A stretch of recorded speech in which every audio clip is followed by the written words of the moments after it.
നമസ്കാരം. ശബരിമല സ്വർണ്ണക്കൊള്ള ഒരു പരിധിക്കും അപ്പുറത്തേക്ക് വളരുകയാണ്. അതായത് കേവലം ഒരു ദ്വാരപാലക ശില്പം അടിച്ചു മാറ്റി കൊണ്ടുപോയി അതിലെ സ്വർണങ്ങൾ വേർതിരിച്ച് അതിലെ ചെമ്പടിച്ചു മാറ്റി പുതിയ ചെമ്പും പുതിയ സ്വർണങ്ങളും അതിൽ ഈ പറയുന്നത് പോലെ അതിൽ വെച്ചു പിടിപ്പിച്ച് തിരികെ കൊണ്ടുവന്ന് വെച്ചു എന്നുള്ളതല്ല കേസ് എന്നുള്ളതാണ് ഇപ്പോൾ വ്യക്തമാകുന്നത്.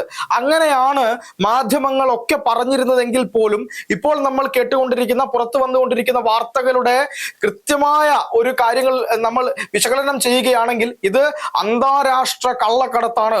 നമ്മൾ പോലും ഞെട്ടിപ്പോകുന്ന തരത്തിലേക്ക് അന്താരാഷ്ട്ര കള്ളക്കടത്ത്, അന്താരാഷ്ട്ര വിഗ്രഹക്കടത്ത്, അന്താരാഷ്ട്ര സ്വർണ്ണക്കടത്ത്, ആ രീതിയിലേക്ക് തന്നെ കാര്യങ്ങൾ എത്തുകയാണ്. ഇതൊരു ദ്വാരപാലക ശില്പത്തിലെ ചെറിയൊരു സ്വർണത്തിന്റെ കേസ് അല്ല എന്നുള്ളത് തന്നെയാണ് മനസ്സിലാകുന്നത്.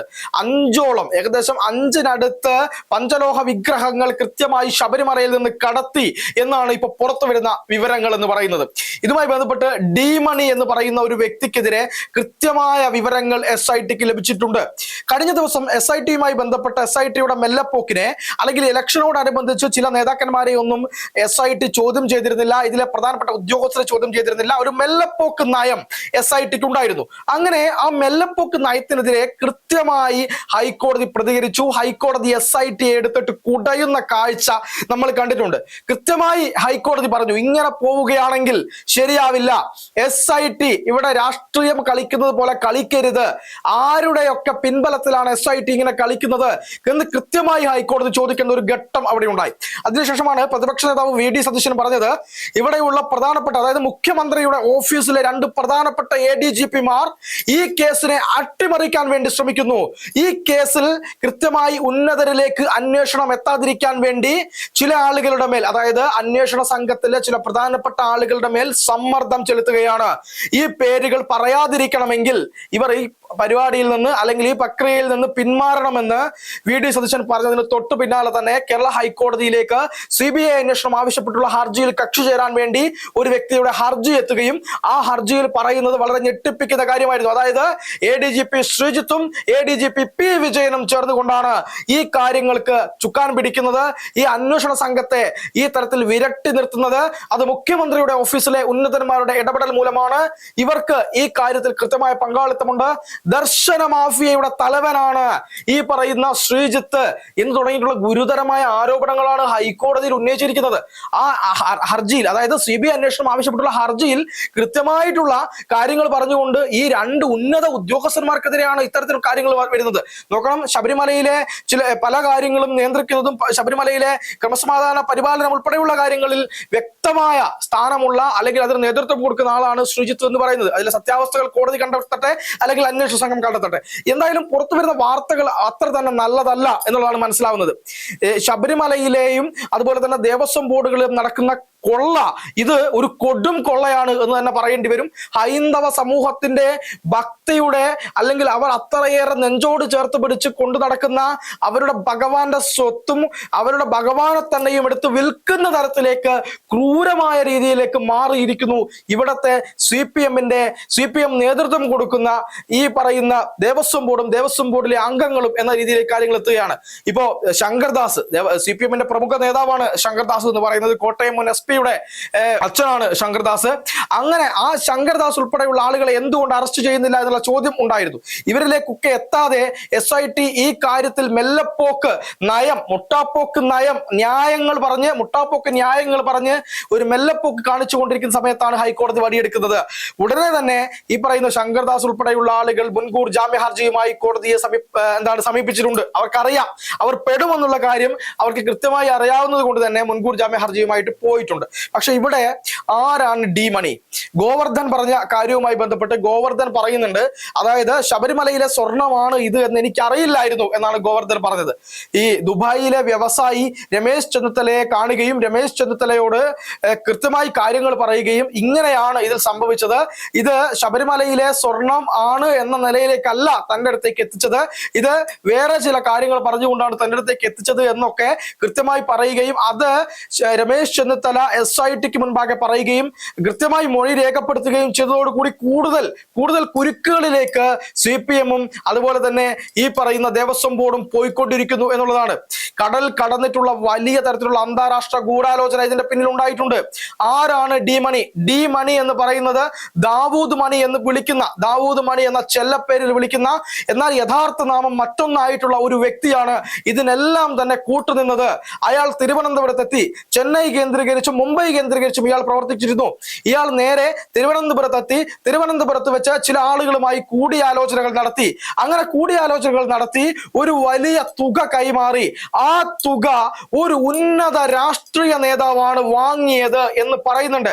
ആരാണ് ആ ഉന്നത രാഷ്ട്രീയ നേതാവ്? CPM-ന്റെ ഭരണതലത്തിലുള്ള ഏത് നേതാവാണ് അത് വാങ്ങിയത്? ആരെയാണ് ആ VIP? ആരാണ് ആ VIP? എപ്പോഴാണ് ഇനി അറസ്റ്റിലാവാൻ വേണ്ടി പോകുന്നത്? ആ VIP-യെ സംരക്ഷിക്കാനാണോ ഈ കളികളെല്ലാം തന്നെ സർക്കാരും പിണറായി വിജയന്റെ ഗവൺമെന്റും ചേർന്ന് കളിച്ചുകൊണ്ടിരിക്കുന്നത്? ഇതാണ് ഇപ്പോൾ ഉയർന്നു വരുന്ന ചോദ്യം. വളരെ നിർണായകമാണ്. ആ VIP-യുടെ പേര് ഉടൻ തന്നെ ജനങ്ങളിലേക്ക് എത്തുന്ന തരത്തിലേക്ക് കാര്യങ്ങളുണ്ട്. ഇപ്പോൾ 2 പേരിലേക്ക് സംശയം എത്തിയിരിക്കുന്നു എന്നുള്ളതാണ്. 2 പ്രധാനപ്പെട്ട ആളുകളിലേക്ക് ഈ സംശയം ചെന്നെത്തി നിൽക്കുകയാണ്. ഇത് ഈ പറയുന്നത് പോലെ എന്താണ്, ശബരിമലയിലെയും ദേവസ്വം ബോർഡിന്റെയും ഒക്കെ നേതൃതലത്തിൽ ഉണ്ടായിരുന്ന വളരെ പ്രധാനപ്പെട്ട ഒരു വ്യക്തി, അതുപോലെ തന്നെ ആ വ്യക്തിയിലേക്കും ഒരു രാഷ്ട്രീയപരമായി നേതൃരംഗത്തുണ്ടായിരുന്ന ഒരു വ്യക്തി, ആ വ്യക്തിയിലേക്കും ഈ കാര്യങ്ങൾ കൊണ്ടുവന്നെത്തിക്കുന്നു. ഈ കാര്യങ്ങൾ ചെന്നെത്തി നിൽക്കുന്നു എന്നാണ് മനസ്സിലാകുന്നത്. ആ VIP അറസ്റ്റ് ചെയ്യപ്പെട്ടാൽ കേരളം കിടുങ്ങും. അതായത് കേരളത്തിൽ CPM-ന് പിടിച്ചു നിൽക്കാൻ പോലും കഴിയാത്ത വിധത്തിലേക്ക് കാര്യങ്ങൾ പോകും എന്നുള്ളതാണ്. അപ്പോൾ ആ സാഹചര്യത്തിലാണ് BJP-യുടെ സംസ്ഥാന പ്രസിഡന്റ് രാജീവ് ചന്ദ്രശേഖർ CBI അന്വേഷണം ആവശ്യപ്പെട്ടുകൊണ്ട് ഹൈക്കോടതിയിൽ ഹർജി കൊടുക്കുന്നത്. ആ ഹർജിയുടെ ഭാഗമായി ഹൈക്കോടതി CBI-യോട് ചോദിക്കുന്നുണ്ട്, നിങ്ങൾക്ക് ഈ അന്വേഷണം ഏറ്റെടുക്കാൻ കഴിയുമോ എന്നുള്ളത്. CBI പറയുന്നു, ഹൈക്കോടതി ആവശ്യപ്പെടുകയാണെങ്കിൽ, ഹൈക്കോടതി നിർദ്ദേശം തന്നാൽ തങ്ങൾ ഈ പറയുന്ന അന്വേഷണം ഏറ്റെടുക്കാൻ തയ്യാറാണ് എന്ന് ബഹുമാനപ്പെട്ട ഹൈക്കോടതിയെ CBI അറിയിച്ചു കഴിഞ്ഞു. ഇതോടുകൂടി CPM-ന്റെ AKG സെന്ററിൽ ഉൾപ്പെടെ അതുപോലെ തന്നെ ഭരണകേന്ദ്രങ്ങളിൽ, ഭരണസിരാ കേന്ദ്രങ്ങളിലൊക്കെ വലിയ മൂകത, വലിയ പ്രശ്നങ്ങൾ, വലിയ തരത്തിലുള്ള നെഞ്ചിടിപ്പ് ഇതൊക്കെ വന്നുകൊണ്ടിരിക്കുന്നു. പല ആളുകൾക്കും ഇനി നെഞ്ചുവേദന വരുമോ എന്നറിയില്ല. ആ രീതിയിലേക്ക് കാര്യങ്ങൾ എത്തുന്നു എന്നാണ് നമ്മൾ മനസ്സിലാക്കുന്നത്. ആ തരത്തിൽ ഒരു VIP ആണ് ഇതിനെല്ലാം നേതൃത്വം കൊടുത്തത് എന്ന് പറയുന്നുണ്ട്. അതുപോലെ തന്നെ ചെന്നൈ കേന്ദ്രീകരിച്ച് ഇതിന്റെ ഗൂഢാലോചന നടന്നു. ഡി മണി ഗ്യാങ്ങിൽപ്പെട്ട പല ആളുകളുണ്ട്.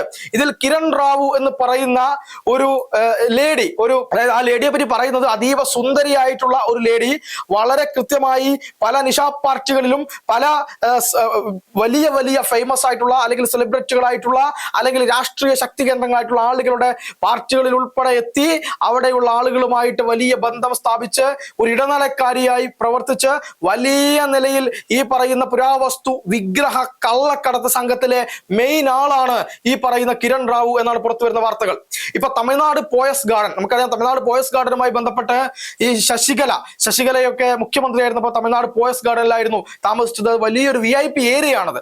അവിടെ താമസിച്ചിരുന്ന ഈ കിരൺ റാവുവിന്റെ വീട്ടിൽ റെയ്ഡ് നടത്തിയപ്പോ ഞെട്ടിപ്പിക്കുന്ന കാര്യങ്ങളാണ് അന്നത്തെ പോലീസ് സംഘം അവിടെ കണ്ടെത്തിയത്. അതായത് ഈ വിഗ്രഹമോഷണവുമായി ബന്ധപ്പെട്ട് തമിഴ്നാട്ടിൽ പ്രത്യേക സംഘം തന്നെയുണ്ട്, പ്രത്യേക അന്വേഷണ സംഘം തന്നെയുണ്ട്. അതായത് നമ്മളെ പോലെയല്ല, ഈ തമിഴ്നാട് ഒരുപാട് ക്ഷേത്രങ്ങളും അതിൽ തന്നെ വിലമതിക്കാനാവാത്ത കാര്യങ്ങൾ, ഈ തമിഴ് കൾച്ചറിന്റെ ഭാഗമായിട്ട് പരമ്പരാഗതമായിട്ടുള്ള ഒരുപാട് വിഗ്രഹങ്ങൾ, പഞ്ചലോക വിഗ്രഹങ്ങൾ, നവഭാഷാണ കൂട്ടുകൾ കൊണ്ടുള്ള വിഗ്രഹങ്ങൾ, ഈ നവഭാഷാണ കൂട്ടുകളിലെ വിഗ്രഹങ്ങളിലുള്ള കാര്യങ്ങൾ എടുത്ത് ഉപയോഗിച്ചു കഴിഞ്ഞാൽ നമുക്ക് രോഗം, നമ്മുടെ ഏത് വലിയ രോഗങ്ങൾ പോലും മാറുമെന്നുള്ള വിശ്വാസമുണ്ട്. അപ്പൊ ആ തരത്തിലുള്ള ആന്റിക് ഉൽപ്പന്നങ്ങളെല്ലാം തന്നെ കൃത്യമായി സംരക്ഷിക്കുന്നതിന് വേണ്ടി അവിടെ വലിയൊരു അന്വേഷണ സംഘമുണ്ട്.